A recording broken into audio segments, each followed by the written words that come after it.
What's going on? What's going on? Um,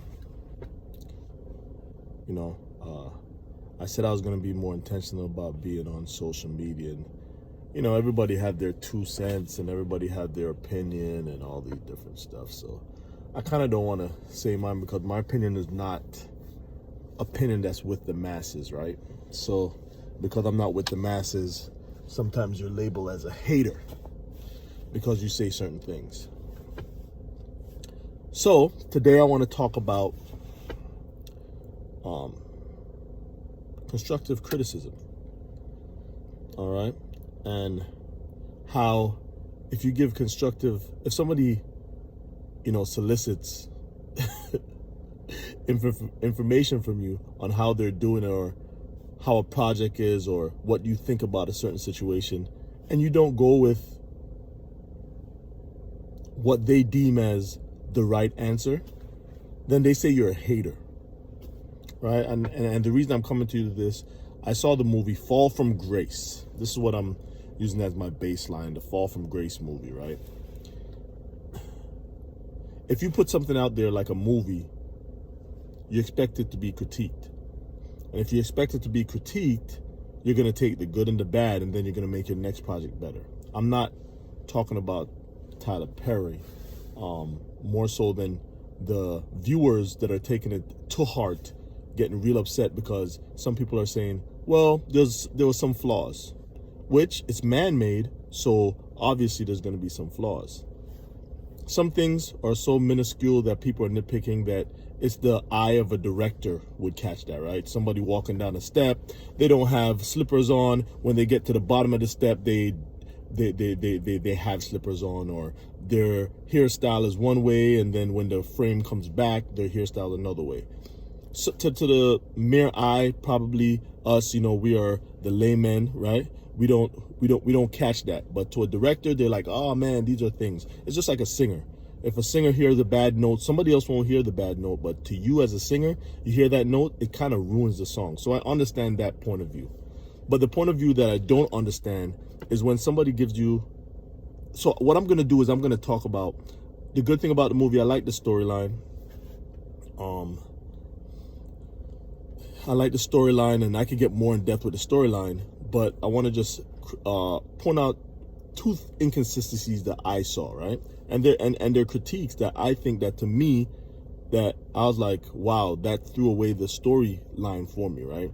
First of all, if me being in real estate, if somebody that I was married to, my wife, decide that she want to sell the house or take out a equity line or a line of credit on the home without telling me, and the bank calls and said, hey, listen, you're in the rears. First of all, we're checking our bank account. It's the age of technology.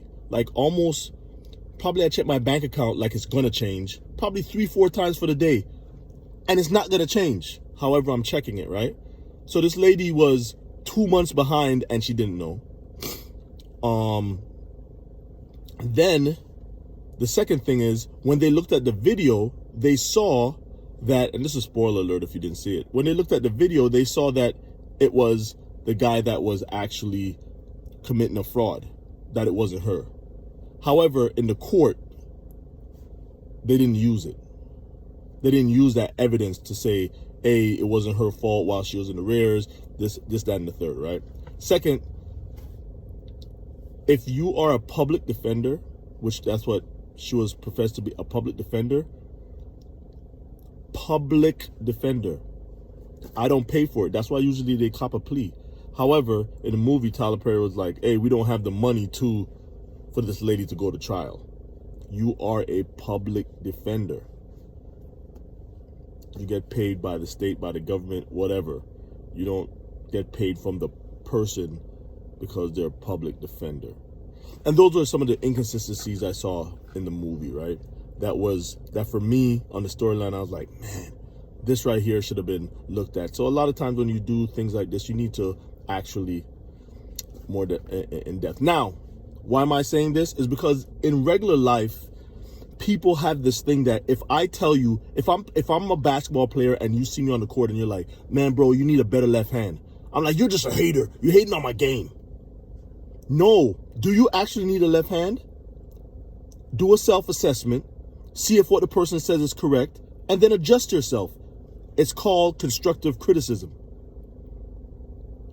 In this era, it seems like if you give constructive criticism, somebody's trying to either cancel you because you're not agreeing with the masses.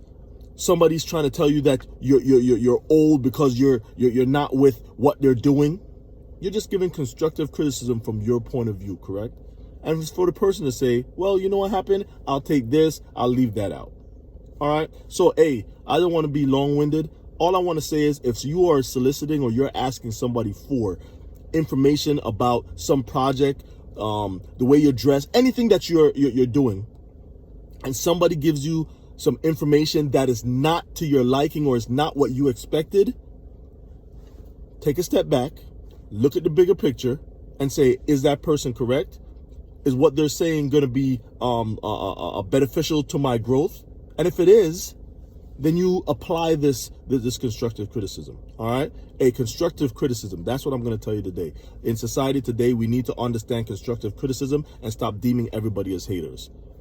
One love. Success Journey Show. We're going to be back on in February, right? We're cooking up some stuff. I know we say this all the time, right? We're cooking up some stuff, and we want you guys to see it. So we were going to put it out and started back in January. But what we want to do is we want to do an assessment.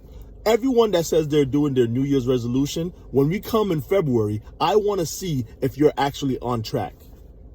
All right. So that's why we're not putting out some stuff, but we're also cooking up some other stuff so you can see in our lives and see some of the projects that we're doing. One love. We love you. Thanks for supporting us. Be easy.